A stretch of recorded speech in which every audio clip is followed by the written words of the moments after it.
Hello, everyone, and welcome to another week of the XCFL Fifth Quarter Podcast. I'm your host, Big Daddy Dizzle. Follow me on Twitter at BigDaddy_Dizzle. It's week 3 of the podcast. This week, we're going to cover the CFM weeks 7 through 9. Week 3 topics will include the XCFL newsletter, the final trade talks, weekly game recaps, players of the week. We're going to cover weeks 4 through 9.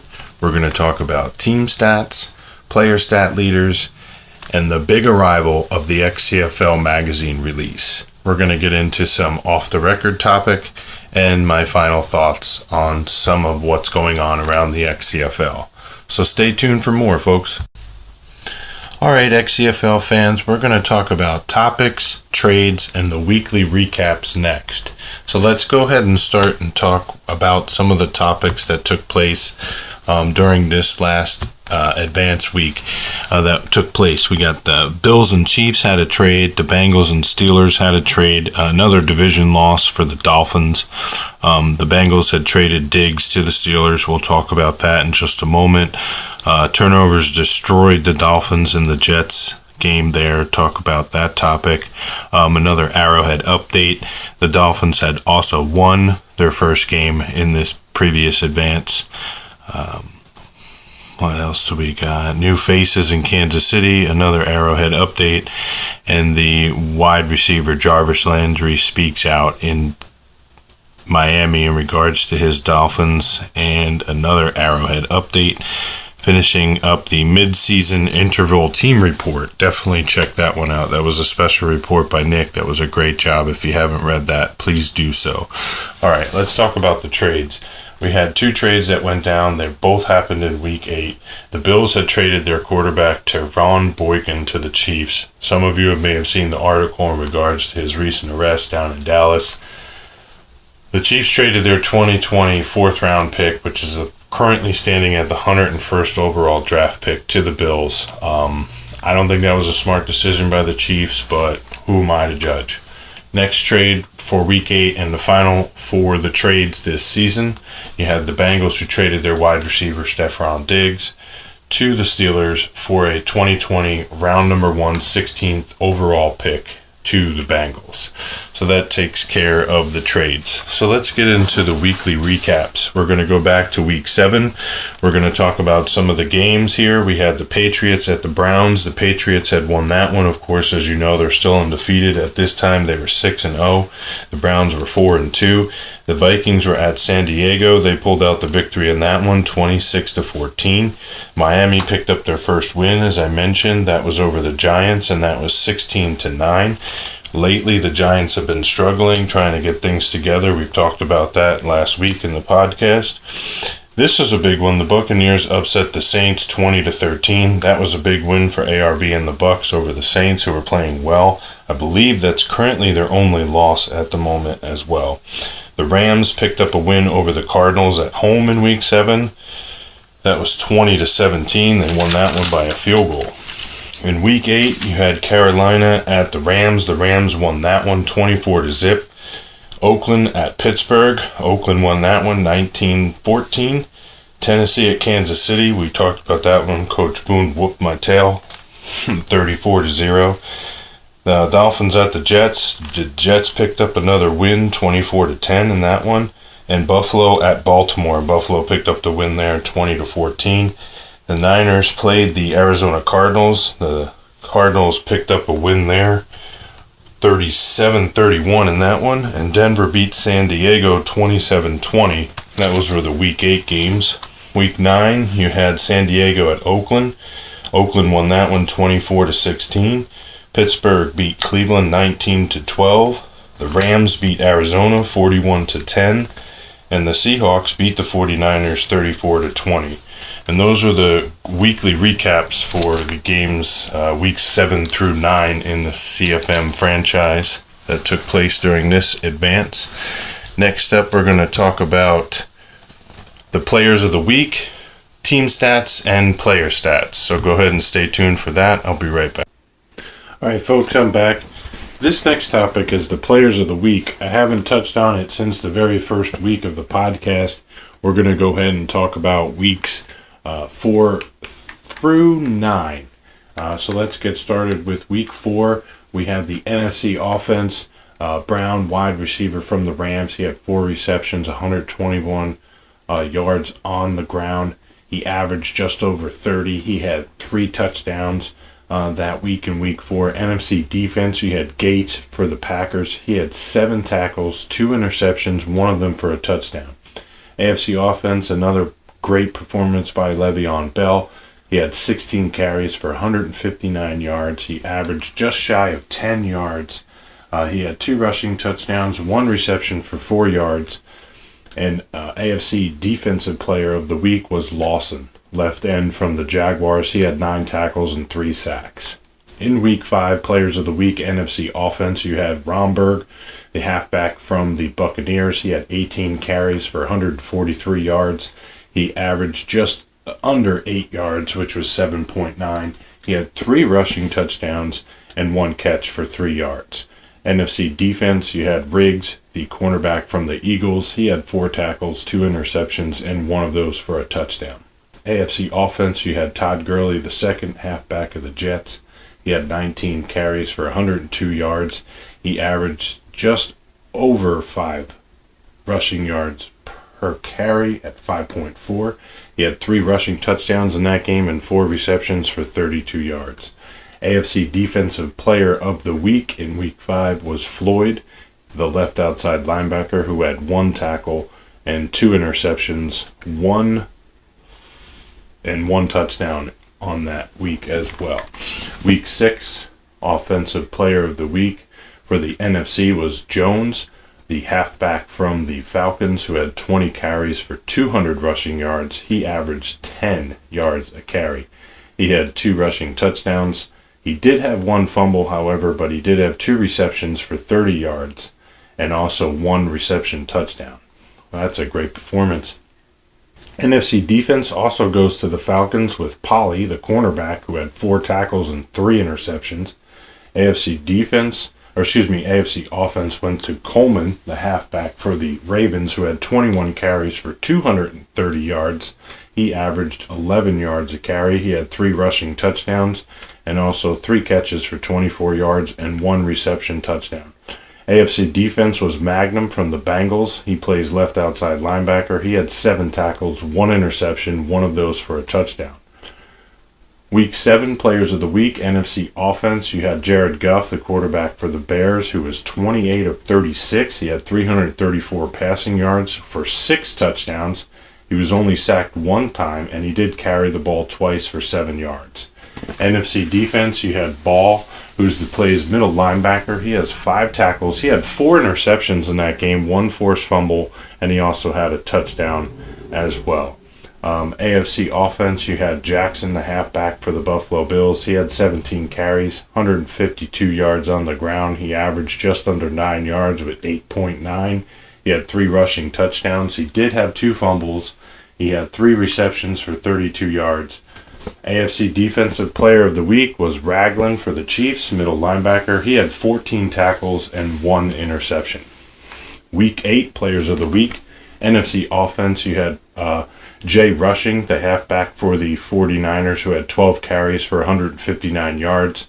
He averaged 13.3 rushing yards. He had 3 touchdowns, 1 reception for 19 yards. NFC defense, you had Daniels, left end, who had 6 tackles, 4 of them for sacks, and 1 forced fumble.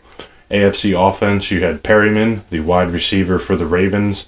He had 7 receptions for 161 yards. He averaged 23 reception yards. He had 2 reception touchdowns.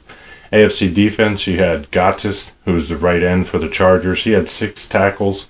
3 of them were sacks. Week 9, Players of the Week, NFC offense, you had Griggs, who's the halfback for the Seattle Seahawks, who had 27 carries for 205 yards. He averaged 7.6 rushing yards. He had 2 touchdowns and 1 reception for 46 yards, which was a touchdown. NFC defense, you had McGee, the left end for the Detroit Lions, who had 6 tackles. 4 of those were sacks. AFC offense, again, you had Jackson, who's the halfback for the Buffalo Bills. He had 21 carries for 151 yards. He averaged 7.2 rushing yards. He had 1 rushing touchdown, 2 receptions for 42 yards. One of those was a touchdown. AFC defense, you had Brown, the cornerback for the Oakland Raiders, who had 8 tackles, 1 interception, and 1 touchdown. We're going to go ahead and get into the next topic in just a moment, which is going to cover team stats and also player stats. So stay tuned for that. I'll be right back. Thanks for tuning back in, folks. We're going to take a look at the team stats. I know this is what everybody likes to hear. This is what everybody likes to look at. What teams are doing what. So let's get right to it. As we stand, we're currently in Week 10 of the CFM franchise. So this is covering some of the games that have been all through Week 9 and some of the games that have been played in Week 10. I'm going to give you the top 6 in each category, starting with the offense for total yards gained. In first is the Saints with 3,979 yards total. Offensively, they have 2,844. They have 2,171 yards passing and 673 yards rushing. They're averaging 30 points a game, almost 31 points a game. That's pretty good. They're 7-1 currently right now, and their league standing is 6th. Next, you have the the Texans with 3,578 total yards gained. 2,778 of them are offensive. Passing, 2,192, rushing 586. They're averaging 24.8 points a game. That's pretty impressive as well. 7-2. Their league standing is 10th currently.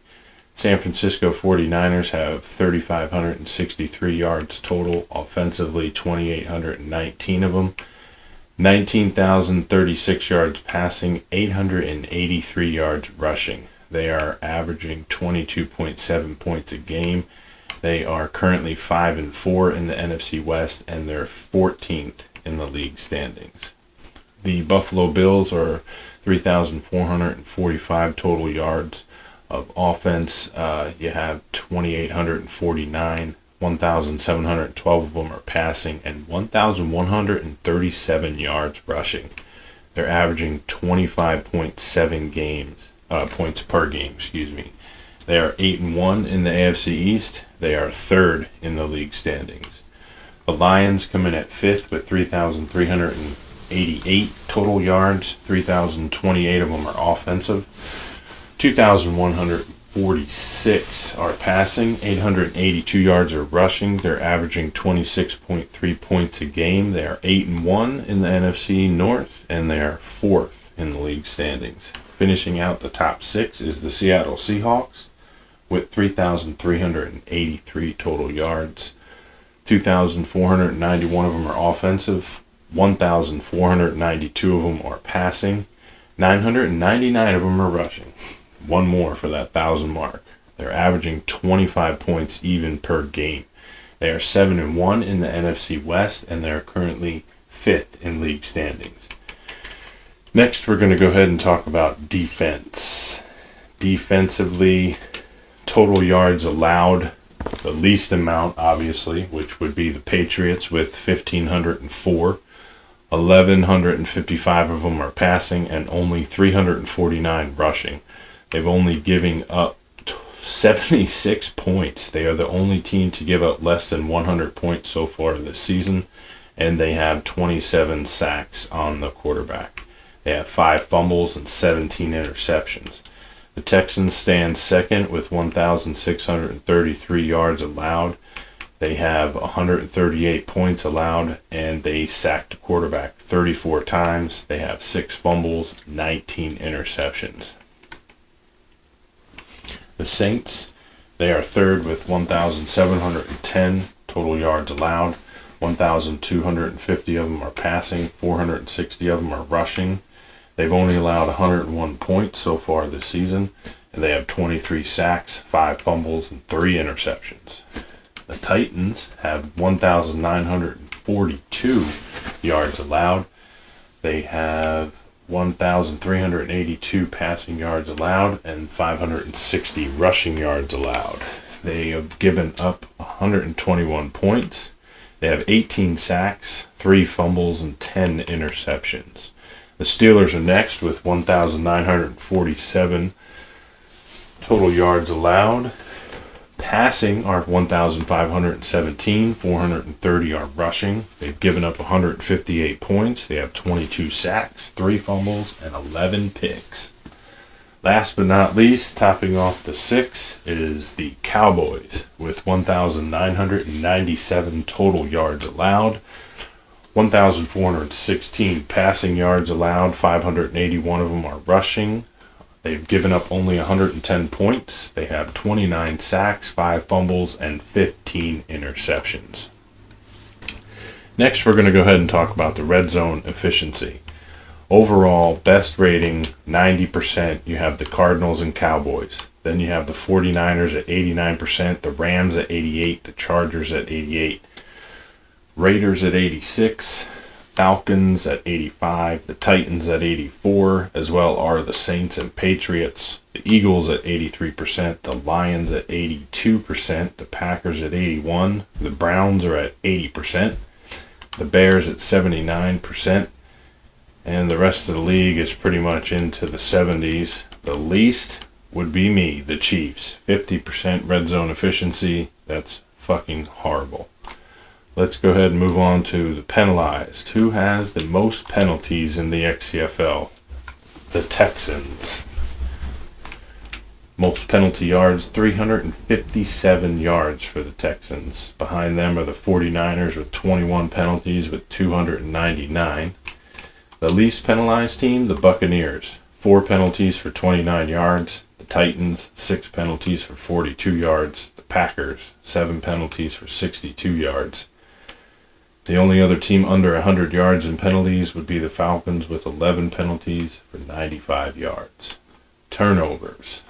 Interceptions. Most interceptions, the Giants with 29, the Colts with 21, the 49ers with 20, the Cardinals, Panthers, and Bengals all with 18, the Steelers and Redskins with 17, the Broncos and Packers have 16, the Browns have 15. Let's see. Fumbles. Cardinals have the most with 8, the Bengals with 7, the Ravens with 7, the Colts with 6, the Giants with 5, the Niners and Panthers, pretty much the rest of the league with 5. That takes care of the team stats. Next up, we're going to go ahead and get into some of the play. All right, XCFL, let's talk about the player stats. I'm just going to go ahead and run through these pretty quickly. I'm just going to go ahead and give you the top 3. Let's start with the passing. You have Blake Bortles, who I put in the XCFL Magazine, which is another topic that came out this week. If you didn't check that out, check out that XCFL Magazine. Blake Bortles, this guy right here. He's the real deal. 2,241 yards. He has 165 completions out of 234 attempts. He has 15 touchdowns, only 8 interceptions. He's still 70% completion rating. He's averaging 249 yards per game. His rating is 107.6. Number 2, Jimmy Garoppolo, another MVP pick of mine. He has 2,195 yards. He's 164 of 215. He has 20 touchdowns, only 2 interceptions, and he's still slinging at 76%. He has 274.4 yards per game. At number 3 is Noah Hilton, the rookie, with 2,068 yards passing out of 143 completions out of 257 attempts. He has 15 touchdowns. He does have 18 interceptions. He's only 55% completion rating, but he's averaging 229.8 yards per game. Rushing on the ground, number 1 at the yards, just shy of 1,000 yards on the season. Ezekiel Elliott, in 146 attempts, he has 970 yards. He's averaging 6.6 with 9 touchdowns. He's averaging 107.8 yards a game with only 1 fumble. He has 21 broken tackles for 229 yards after contact. His longest run of the season is 95 yards. That's amazing.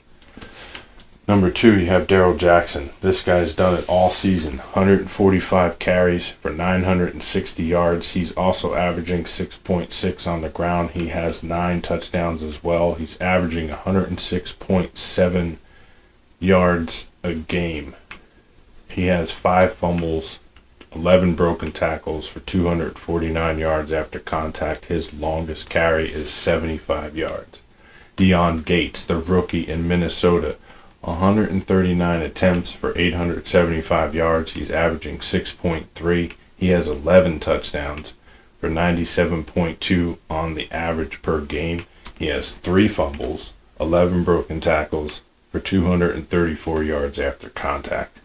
Pretty good season for a rookie. His longest run is 94 yards. Receivers. Brandon Cooks leading the way. This guy's got 947 yards and 56 receptions, averaging 16.9 yards a game, per catch, averaging 118.4 a game. He has 9 touchdowns. Will Fuller the fifth, he has 44 receptions, 819 yards, 9 touchdowns. Gary Purcell, the rookie, seems to be a rookie year this year. 47 receptions, 791 yards. He's averaging 16.8. He has 5 touchdowns. Defensively, who's got the most sacks in the XCFL right now through week 9? Whitney Mercilus, 17 sacks. Behind him, Dwight Cotton with 12. Behind him, Sheldon Rankings with 8.5. Tied with him is Aaron Donald with 8.5. Mario Edwards, Tyrone Crawford, and Bruce Smith Jr. all have 8. Most interceptions? 7. Rashid Jones and Otarius Blandon of the Rams both have 7. With 6, you have Shantago Kinder, Rashard Breeland, and Eric Murray, all with 6. Let's see. Most tackles. Who's got the most tackles? Right now, the most tackles, you got Alec Ogletree with 68, Kenny Vaccaro with the Chiefs with 64, Lindsey Leverett with 64 with the Dolphins, Telvin Smith with the Cardinals with 61, Aaron Amos with 60 with the Bears. That takes care of the player stats. Next up, we're going to talk about some other things around the XCFL, which includes what I mentioned just before. The XCFL Magazine release took place, and we're going to go ahead and give you the final thoughts on the XCFL right now as we stand currently in Week 10. Stay tuned for that. That's coming up next. All right, XCFL, let's get to it. The big news this week. Jimbo, the XCFL commissioner, and one of the newest members, Nick Larson, presented the XCFL Magazine to us this week. This was a game changer, as I called it, as some others of us who have talked about it in the works have called it. This is something I don't really see around the league. I see the covers a lot, but I don't see really a story. And this is what they brought to us this week. It was great. If you haven't checked it out, I suggest that you do. On the cover, you had the man J.J. Watt. What it includes, the Commissioner's Corner. Another article about the Texans if they could repeat with the Mike and Ike. Everything that you get in the XCFL is pretty much summed up inside the magazine. It opens up with the Commissioner's Corner, a little bit of word from Jim McMillan. He had some other information from Nick Larson in regards to the 2019 season kickoff, some information and stats about some of the teams. They talked about around the league, with some of the things that come out on the weekly basis, like the XCFL topics. There's also the XCFL Power 5 in there, which includes the New England Patriots, the Rams, the Lions, the Bills, and the Seahawks. Also a link to my very own Fifth Quarter of the podcast, sponsored by the XCFL Network. Some of the other pages include the Patriots and the 8-0. Are they really for real? The Mike and Ike from the Twilight Zone. Those guys are classic. Coaches speak with the Raiders and Coach Doss. Team spotlight on the Seattle Seahawks, a little bit about the league awards, some of the interesting stats that we have in regards to some of the players that I've just talked about recently with player stats through the Week 2 and Week 3 podcast. And at the very end of the magazine, there's a little bit more in depth of player stat leaders that are given to you. So look forward to that. That's coming up probably in another couple weeks. We might see another magazine. Stay tuned for that. As far as anything else goes, folks, that's everything that I got for you this week. Take care. Big Daddy Dizzle, and I'm out.